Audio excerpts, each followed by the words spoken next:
napapansin sa iyong mga Ito. kapaligiran.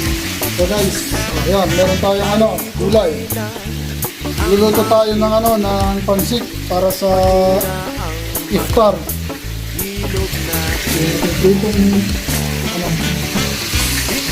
na masama ang pagpunta at malayo-layo na rin ang ating narating. Ngunit masdan mo ang tubig sa dagat, dati kulay asin, ngayon'y naging itim.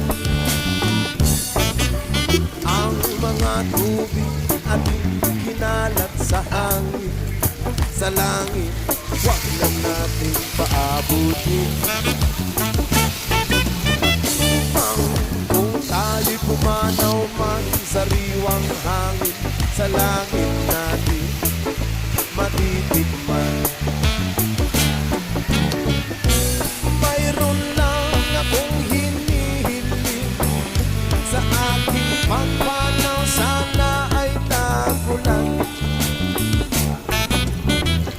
Gitara ko ay aking dadalhin upang sa ulap na lang tayo magkantahan.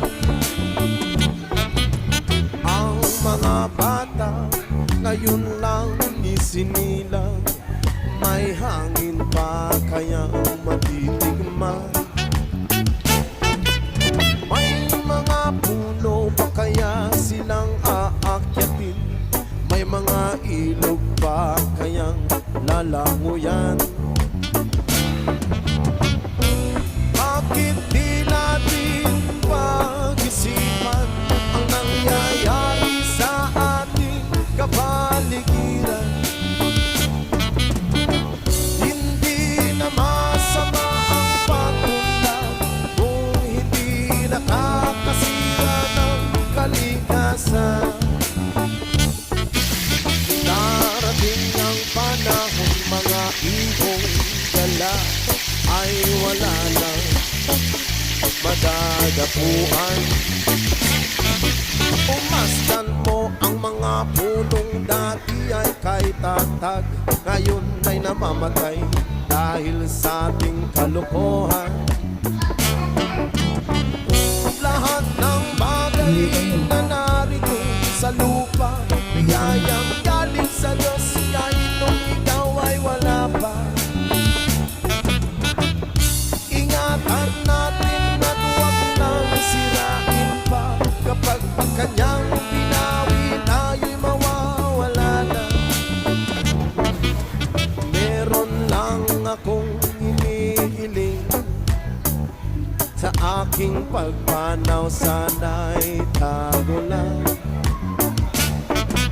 Gitara ko ay aking dadalhin upang sa ulap na lang tayo magkantahan.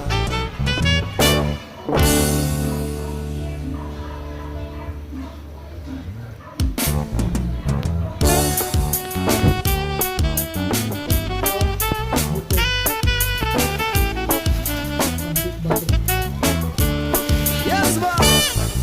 Wala ka bang napapansin sa iyong mga kapaligiran?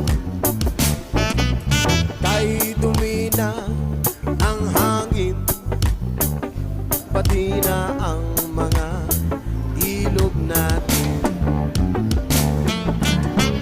Hindi na masama ang pagpunta at malayo-layo na rin ang ating narating. Ngunit masdan mo ang tubig sa dagat, dati kulay asin, ngayon'y naging itim. Ang mga tubig ating kinalat sa hangin, sa langit, huwag lang nating paabutin.